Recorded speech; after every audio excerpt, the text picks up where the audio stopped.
कल्पना कीजिए एक ऐसा समय जब इंसान अपने रिश्तों को पैसों से तोलता है, जब धर्म केवल एक व्यापार बन चुका होता है और इंसानियत किताबों के पन्नों में दबी रह जाती है।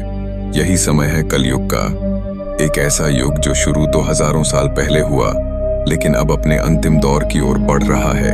और उस अंत का रास्ता आसान नहीं, बल्कि विनाश और चेतावनी से भरा हुआ है। हिंदू धर्म ग्रंथों के अनुसार कलयुग उस युग का नाम है जहां अधर्म राज करता है, जहां लोभ, मोह, क्रोध और पाप हर इंसान के जीवन का हिस्सा बन जाते हैं। आज हम जो कुछ भी अपने चारों ओर देख रहे हैं, बढ़ते अपराध, झूठ का बोलबाला, रिश्तों की टूटन, नैतिकता की गिरावट, ये सब कलयुग के ही संकेत हैं। लेकिन ग्रंथ बताते हैं कि ये सिर्फ शुरुआत है। आने वाले समय में हालात और भयावह होंगे।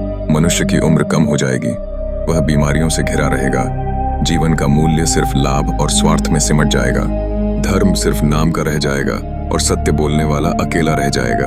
और जब पाप अपनी चरम सीमा पर होगा, तब धरती खुद पुकारेगी। तब जन्म लेंगे भगवान विष्णु के 10वें और अंतिम अवतार कल्कि।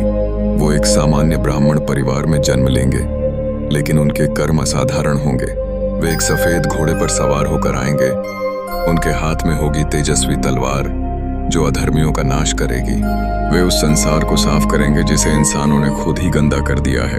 कल्कि का आगमन कोई चमत्कार नहीं होगा, बल्कि एक चेतावनी होगी कि अब बदलने का समय नहीं रहा, अब केवल फल भोगने का समय है। वे उन सभी को मिटा देंगे जिन्होंने धर्म को व्यापार बनाया, जिन्होंने गायों का वध किया, स्त्रियों का अपमान किया और मासूमों का खून बहाया।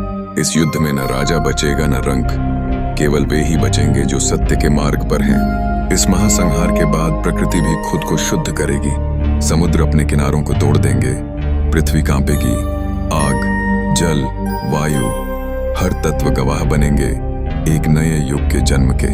और जब सब समाप्त हो जाएगा, तब धीरे धीरे शांति से एक नई शुरुआत होगी, सतयुग की, जहां फिर से धर्म लौटेगा, प्रेम लौटेगा और मानवता फिर से सांस लेगी।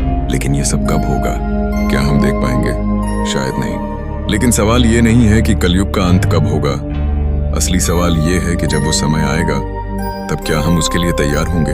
क्योंकि कल्कि का आगमन बाहर नहीं, सबसे पहले हमारे भीतर होता है। जब हम अपने भीतर के अंधकार से लड़ते हैं, तब कल्कि हमारे भीतर जन्म लेते हैं। और अगर हम यही नहीं कर पाए, तो कलयुग का अंत केवल एक विनाश नहीं होगा, वो होगा हमारे अस्तित्व की आखिरी सांस।